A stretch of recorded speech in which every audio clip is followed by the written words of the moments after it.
Gustavo Petro está muy equivocado y no puede dirigir la nación. Ese fue el enunciado que en el debate presidencial de esta semana Gustavo Petro pronunció a sus contendores. Si lograban demostrar que él dijo que el dinero de los ahorradores era dinero público. Veamos. Si usted encuentra esa grabación en mi boca, aquí, delante, el jueves, delante de toda la prensa, digo, este Gustavo Petro está muy equivocado y no sabe de lo que habla, y entonces no es capaz de dirigir la nación. ¿Y será que él dijo o no dijo eso? Porque pareciera que hay muchas equivocaciones alrededor de las propuestas de Petro, como él mismo lo dice. Veamos qué dijo el 14 de marzo en ese debate presidencial. O sea, vas a nacionalizar el ahorro de los colombianos. Ah, es que usted cree que la cotización que crea la ley, que es un parafiscal, que es lo mismo que en salud, que con las EPS, que es lo mismo que con el fondo ganadero, ¿no es dinero público? No, señor Petro, la contribución para fiscal se caracteriza porque tiene una destinación específica y no va a los fondos generales del Estado, sino a ciertas entidades que han sido facultadas para que los administre según lo contempla la Ley 21 de 1982, la 27 de 1974, la 7 de 1979 y lo establecido en el artículo 29 del decreto 111 de 1996. Así que a enredar cometas y no nos venga con cuentos chinos de que no dijo, de que sí dijo. Es que pareciera que usted es el presidente de los asquerosos, la secta que trata de borrar esas equivocaciones con es que. Si es así de candidato, no me lo quiero imaginar como presidente, sacando excusas a cada error que cometa su gobierno. Adicional a esto, también planteó que piensa aumentar el gasto público en 20 billones de pesos, recaudando 50 billones por año. La mitad iría a financiar el aumento del gasto público y la otra mitad a solventar el déficit actual. ¿Será que sí dan las cuentas? Pues no. 50 billones de pesos representan entre el 3.5 y el 4% del Producto Interno Bruto de Colombia, y las 4.000 personas más ricas representan el 0,01% de todos los contribuyentes. La pregunta que deben hacerse los petristas es, ¿será que el 0,01% de todos los contribuyentes tienen ingresos equivalentes al 4% del Producto Interno Bruto? La respuesta es no. Si le quitáramos toda la riqueza a los 4.000 más ricos, o sea, no una parte vía impuestos, sino toda su riqueza, nos alcanzaría para financiar apenas el 1 o el 1.5 del Producto Interno Bruto, es decir, 12.5 billones de pesos. ¿De dónde van a salir los otros 37.5 billones de pesos que hacen falta? Para que Gustavo Petro pueda recaudar ese monto de dinero, tendría que confiscarle todo a las 20.000 personas más ricas. Y eso no lo digo yo, esos datos se encuentran en el World Inequality, un ranking creado por uno de los economistas más admirados por Gustavo Petro, Tomás Piketty.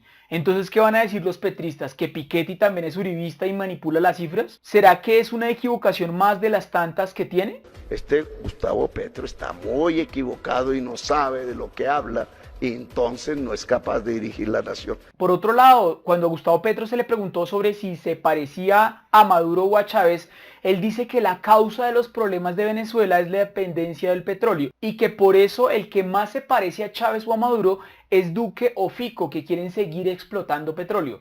Si eso fuera cierto, ¿por qué Dubái y Noruega no están como Venezuela? Chávez y Maduro llevaron a Venezuela a depender del petróleo. ¿Yo qué estoy proponiendo? Que Colombia dependa del petróleo.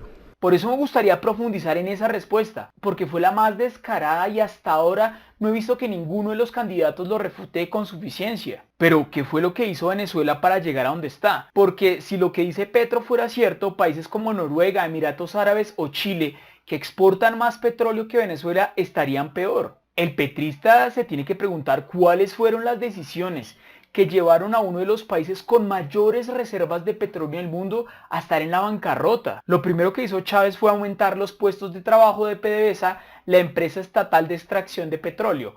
Hagan de cuenta Ecopetrol, a través de una política de democratización del empleo, la palabra que le encanta a Gustavo Petro. Aquí ustedes confunden democratizar con expropiar. Es decir, que duplicó por decreto y de manera artificial los puestos de trabajo. En 4 años multiplicó esta empresa por 4, sin que eso significara un aumento de la producción de petróleo.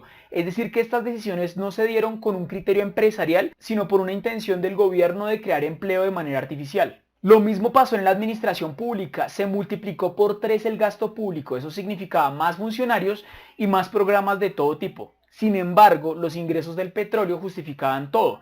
Por eso es que en esa época pasa de tener un 60% de personas pobres a un 30% de personas pobres. Sin embargo, este tipo de políticas acompañado de hicieron que dependieran casi en su totalidad del petróleo. Es decir, que la dependencia petrolera no es una de las causas, sino una consecuencia de políticas estatistas como las que propone Petro. Aumento del gasto público, reducción de la inversión privada por aumentos de impuestos y expropiación. Por ejemplo, y en eso sí se parece mucho Petro a Chávez, de los ahorros de los empleados que cotizan en los fondos de pensión o de la confiscación de la riqueza de los 20.000 más ricos de Colombia. En el año 2014 los precios del petróleo caen en picada y el primer país en notar los efectos es Venezuela. Para esta época Hugo Chávez ya había muerto y lo había sucedido Nicolás Maduro y encuentra que Venezuela ya no gana dinero con su petróleo, pero sí tiene muchos sueldos que pagar. Esto, unido a la política de hace que Venezuela casi no tenga empresas privadas, con lo cual así quisiera subir los impuestos no podría, porque ¿quién iba a pagarlos? Y por si esto fuera poco, los impuestos se cobraban en bolívares, que es una moneda que cada vez vale menos. Es decir, que el gobierno no tenía ni dinero ni capacidad para conseguirlo. Y en ese momento es cuando Maduro toma una de las peores decisiones que puede tomar un político. Imprimir dinero para conseguir liquidez, que entre otras cosas es lo que en algún momento Petro también propuso. Al devaluar el bolívar, la inflación se disparó. Para que se hagan una idea, en el 2015, en 3 meses los precios de los productos se habían duplicado. Es decir, si en junio del 2015 te comprabas una cerveza por 50 bolívares y volvías al mismo bar, la misma cerveza te costaba 100 bolívares. Esto está pasando desde hace 7 años, convirtiendo a Venezuela en el país con más inflación del mundo. Obviamente todo esto dio al traste con todas las misiones bolivarianas que había creado Hugo Chávez para acabar con la pobreza. Y en ese momento es que Nicolás Maduro toma la decisión que más termina por reventar toda la economía venezolana. Para Maduro la inflación se debía a la especulación de los capitalistas. Qué raro, echando la culpa a los otros. ¿A quién se parece? Pero Maduro se le olvidaba que su gobierno fue el primero en especular con su divisa. ¿Cuál es el resultado? Imagina que tienes una carnicería en Maracaibo y tu proveedor está en Colombia y te vende la carne en dólares. Vamos a decir que por ejemplo un kilo de carne está a 10 dólares. El tipo de cambio que te daba el Banco Central de Venezuela es de 10 bolívares por un dólar. Pero en realidad nadie te va a dar dólares a ese precio. Así que si quieres pagarle a tu proveedor, a lo mejor tienes que dar el equivalente a 10.000 bolívares.